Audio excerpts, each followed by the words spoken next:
Hello दोस्तों, राधे राधे, जय माता दी। आप सभी का स्वागत है हमारे चैनल पर। आप सभी को जय एकादशी की बहुत सारी शुभकामनाएं। जय एकादशी माघ मास के शुक्ल पक्ष की एकादशी को मनाई जाती है। यह व्रत भगवान विष्णु के लिए किया जाता है।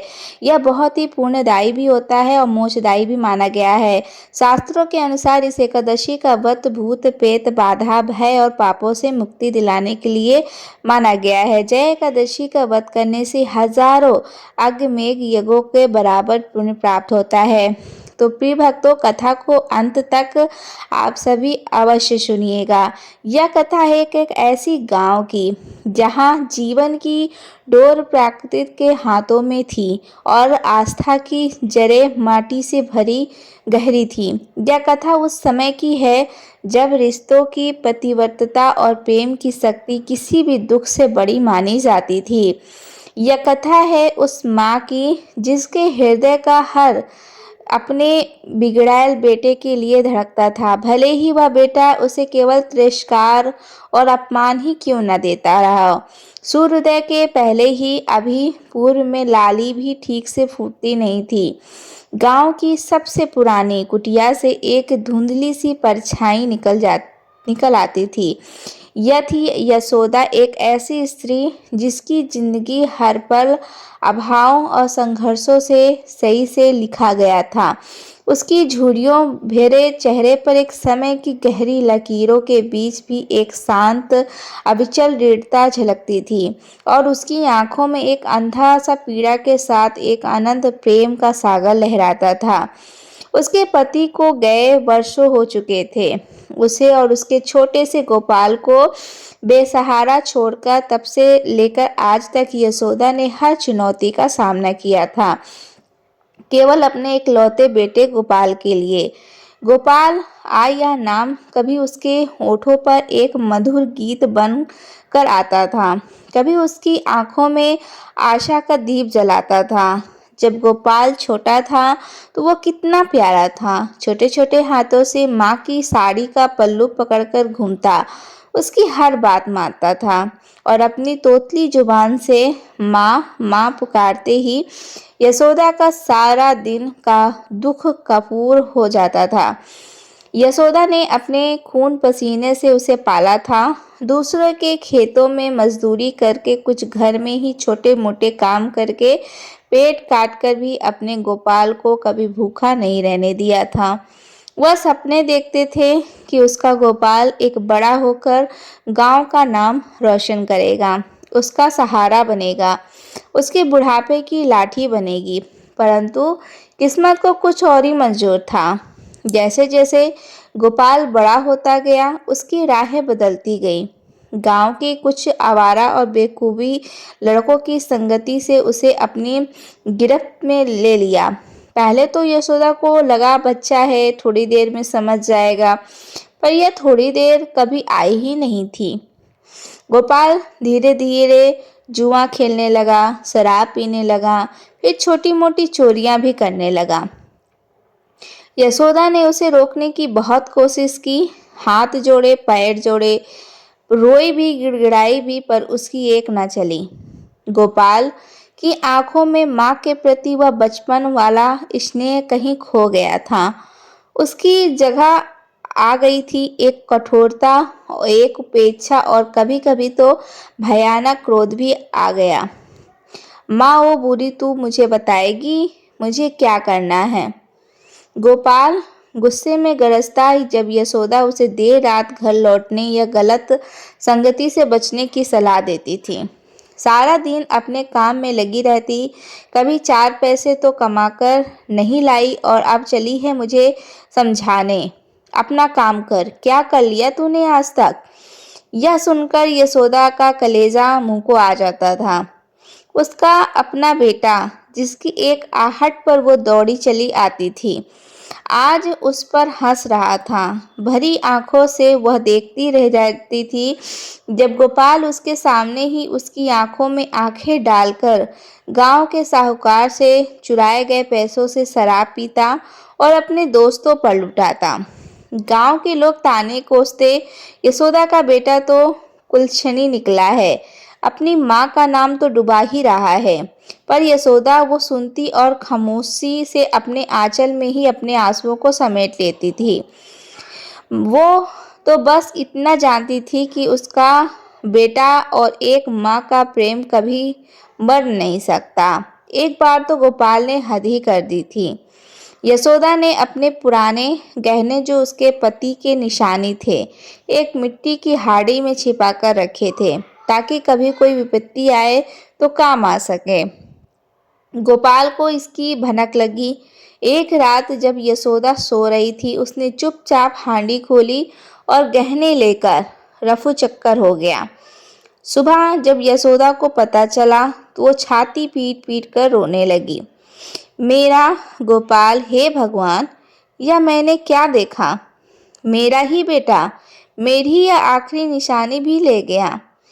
जब वो लौटा तो यशोदा ने उसे पकड़ा, उसके सामने गिड़गिड़ाई, बेटा, वे मेरे सुहाग की निशानी थी, वापस कर दे, नहीं तो मुझे जीते जी मारना पड़ेगा।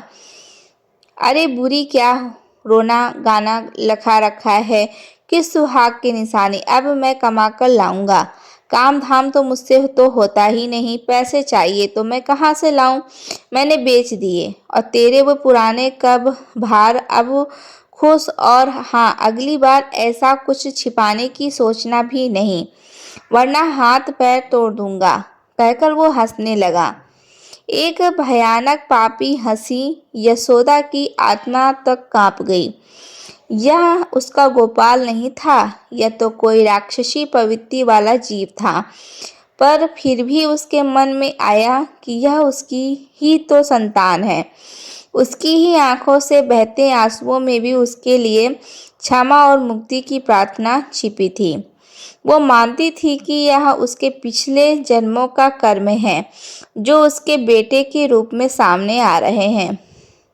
वो ईश्वर से बस इतनी ही याचना करती थी कि किसी तरह उसका बेटा सुधर जाए और सही रास्ते पर आ जाए।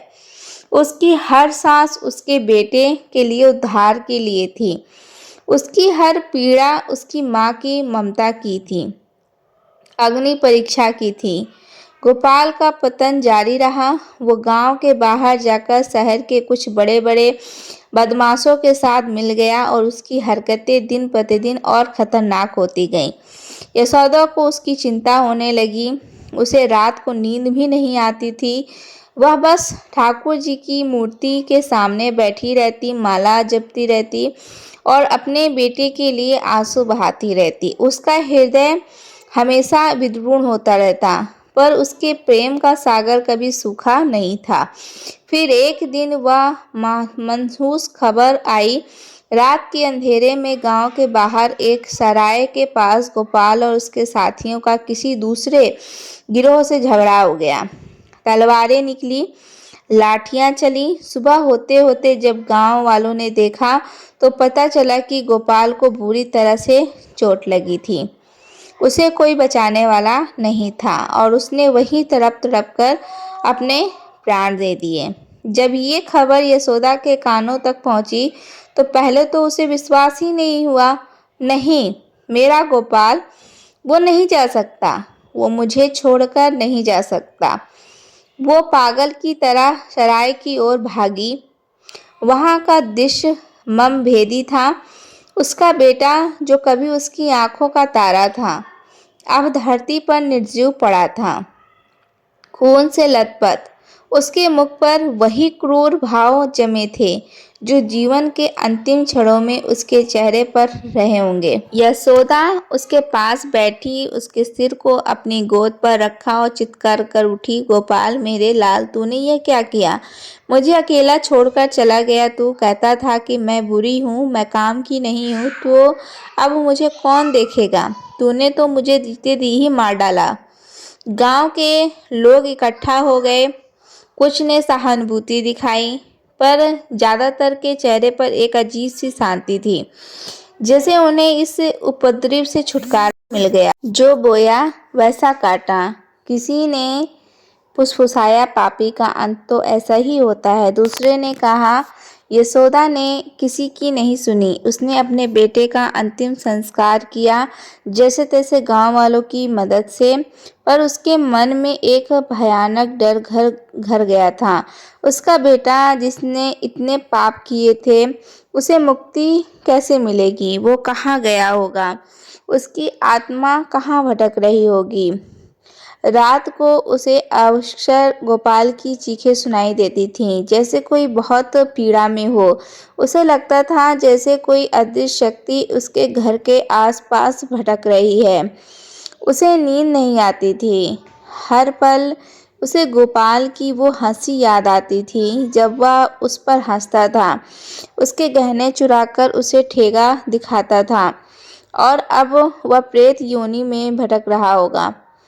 यह विचार उसे पल पल मारता रहता था।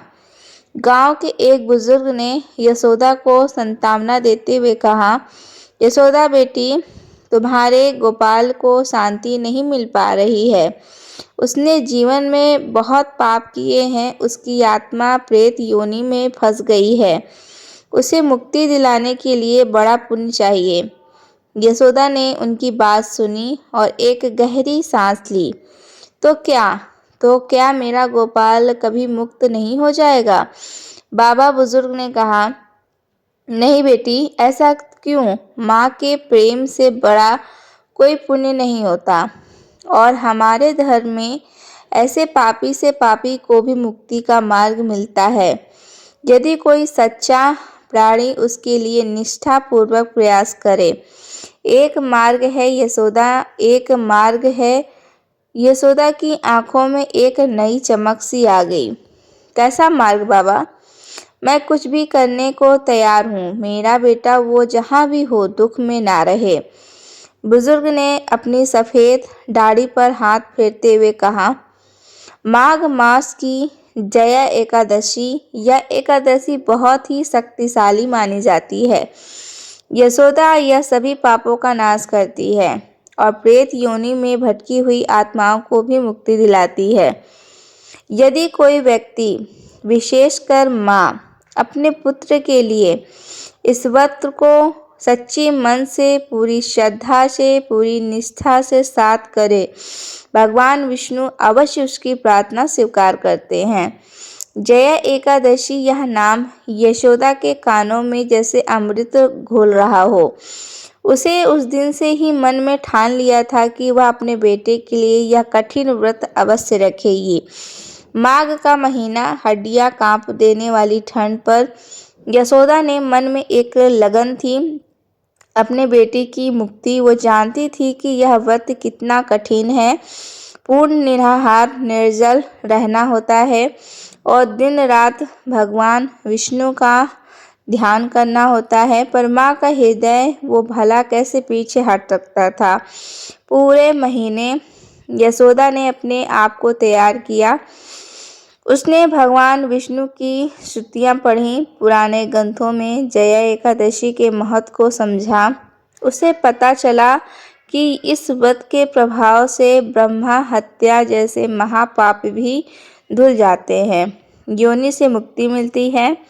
उसने सोचा कि मेरा गोपाल पापी था, पर वो मेरा बेटा था। मेरा प्रेम ही उसकी मुक्ति का साधन बनेगा। आखिर वो दिन आ ही गया। माघ मास की जया एकादशी। सूर्योदय से ही पहले अभी तारे टिमटिमा ही रहे थे कि यशोदा ने अपनी कुटिया से निकली। हड्डियां कांप रही देने वाली शीतलहर चल रही थी। उसने गांव के कुएं से पानी खींचा, अपने मैले पुराने कपड़े में ही अपने ठंडे शरीर पर जल डाला। हे भगवान विष्णु, हे जगन्नाथ, मेरे बेटे गोपाल की आत्मा को शांति दो। उसे इस प्रेत योनि से मुक्ति दिलाओ। बुदबुदाते हुए कांपती रही।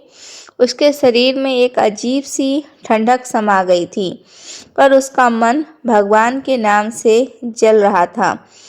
उसने अपने बेटे छोटे से पूजा स्थान को साफ किया, जहाँ ठाकुर जी की एक छोटी सी मूर्ति रखी। उसके पास चढ़ाने के लिए फूल नहीं थे, फल नहीं थे। उसने केवल अपने आंसुओं और अपने हृदय के प्रेम को ही नैवेद्य बनाया। वह तुलसी की माला लेकर बैठ गई और ओम नमो भगवते वासुदेवाय का जाप करने लगी। सुबह से दोपहर हुई, दोपहर से शाम हो गई। यशोदा ने पानी का एक घूंट भी नहीं पिया, अन्न का एक दाना भी नहीं खाया। उसके होंठ सूख चुके थे, उसका गला प्यास से कांप रहा था। शरीर में कोई शक्ति नहीं थी, पर उसका मन अविचल था। उसकी आंखों से अधूरा लगातार बह रही थी। यह आंसू केवल दुख के नहीं थे, बल्कि भक्ति के थे, प्रेम के थे और एक माँ की अंतिम आशा के थे। उसे अपने बेटे की हर शैतानी, हर अपमानजनक बात याद आ रही थी। माँ, तू बुरी है, तेरा क्या काम? हाँ बेटा, मैं बुरी हूँ, पर यह बुरी माँ ही आज तेरे लिए अपनी जान दांव पर लगाए बैठी है। रात का समय आया, सर्दी अपने चरम पर थी। यशोदा की कुटिया में दीपक की लौ भी सर्दी से कांप रही थी, जैसे यशोदा का शरीर कांप रहा था। वो थकी हुई थी, भूखी थी, प्यासी थी और शारीरिक पीड़ा से बेहाल थी। बस वो भगवान का नाम लेती रह रही थी और उसकी आंखें बंद थी। उसके मनस पटल पर गोपाल का चित्र था, कभी बचपन वाला मासूम सा गोपाल, तो कभी वो पापी गोपाल जो उसे डांटता रहता था, हंसता रहता था, और फिर वो प्रेत योनि में भटकता हुआ गोपाल जिसकी चीखें उसे रात रात भर सुनाई देती थी। हे मेरे प्रभु, मेरे बेटे को क्षमा करना, उसे मुक्ति दिला देना। मैं पापी हूँ, शायद मुझसे ही कोई गलती हुई है, इस राह पर चला गया। मेरे सारे पुण्य, मेरे सारे तप, मेरे सब कुछ मेरे गोपाल के लिए, बस उसे शांति मिल जाए। प्रभु, उसके हृदय की गहराई से यह प्रार्थना निकल रही थी। उसके कांपते हाथों से माला का एक एक मन का सरकता रहा और हर मन के साथ एक नई आशा, एक नई ऊर्जा उसके भीतर भरती रही। रात आधी बीत चुकी थी। यशोदा का शरीर पूरी तरह से शिथिल हो चुका था। वो लगभग अचेत अवस्था में थी, फिर भी उसके ओठों पर भगवान का नाम था। इसी अर्धचेतन अवस्था में उसे एक गहरा स्वप्न आया। उसने देखा कि वह एक घने अंधेरे जंगल में है। चारों ओर भयानक चीखें दर्द भरी सुनाई दे रही थीं। एक भयानक दुर्गंध और उदासी का वातावरण है। वो भयभीत हो जाती, तभी उसे एक आकृति दिखाई देती है कि दुबली पतली फटे हाल भयानक आंखों वाली वो आकृति उसी की ओर आ रही थी। पास आने पर यशोदा का कलेजा मुंह को आ जाता। वो तो गोपाल है, उसका गोपाल प्रेत रूप में। उसकी आंखें लाल थीं, मुख पर पीड़ा थी और वो किसी भयानक जंजीर से जकड़ा हुआ था जो उसे कहीं जाने नहीं दे रही थी। वो जोर जोर से चिल्ला रहा था, पानी पानी माँ, मैं बहुत प्यासा हूँ, मुझे बहुत दर्द हो रहा है। यशोदा उसे देखकर रोने लगी। गोपाल मेरे लाल, तू इस हालत में है, हाय रे मेरे भाग्य, मैं क्या करूँ? गोपाल ने उसे पहचान लिया। उसकी आंखों में एक पल के लिए कुछ और भी दिखाई दिया, पश्चाताप। माँ, तू यहाँ क्यों आई है? मैं पापी हूँ, मुझे नरक में जलने दे। तभी यशोदा के पास एक दिव्य प्रकाश फैला। उसने देखा, उसी प्रकाश से भगवान विष्णु मुस्कुराते हुए प्रकट होते हैं। उनके हाथ में शंख, चक्र, गदा और पद्म सुशोभित है। उनका मुखमंडल शांत और दिव्य है। हे वैश्य गोपाल, तेरी माँ के तप ने, उसे के प्रेम ने आज तेरे सारे पापों को धो दिया है। जया एकादशी के व्रत की शक्ति और एक माँ के अटूट प्रेम का संगम आज तुझे इस प्रेत योनि से मुक्ति कर रहा है। भगवान की वाणी गूंजी और जैसे कि ही भगवान ने यह कहा, गोपाल की जंजीरें टूट गईं। उसके शरीर से वो भयानक प्रेत रूप गायब होने लगा। वो एक स्वच्छ दिव्य आत्मा के रूप में परिवर्तित होने लगा। उसके मुख पर शांति का भाव आ गया, उसकी आंखों में चमक आ गई। उसने अपनी माँ की ओर देखा, उसकी आंखों से एक अश्रुधारा बहने लगी, पर इस बार यह आंसू पीड़ा के नहीं, पश्चाताप और कृतज्ञता के थे। वो अपनी माँ के सामने नतमस्तक हो गया। माँ, गोपाल की आवाज़ ने यशोदा के हृदय को छू लिया। माँ, आज आपके आंसुओं ने मुझे नरक से बचा लिया। मेरी मूर्खता, मेरा अहंकार, मैंने आपको कितना दुख दिया। माँ, मैंने आपको कितना भला बुरा कहा, आप पर हंसा, आपके गहने चुराए, मैंने आपको जीते जी मार डाला। पर आपका प्रेम, आपका अटूट प्रेम, उसने मुझे मुक्ति दिलाई। आपने मेरी हर बात सुनी, मेरे हर अपमान को सहा, पर फिर भी मुझे नहीं त्यागा। आपकी इस तपस्या से जया एकादशी के इस पावन व्रत ने मुझे इस भयानक प्रेत योनि से मुक्ति दिला दिया। मैं अज्ञानी था माँ, मुझे क्षमा कर दो। मैं तो नरक के भी निचले द्वार में भटकता यदि आपका यह महान त्याग न होता। यशोदा ने देखा कि गोपाल का स्वरूप अब दिव्य हो गया है। वह एक तेजोमय आत्मा के रूप में उसके सामने खड़ा है और धीरे धीरे ऊपर प्रकाश की ओर उठ रहा है।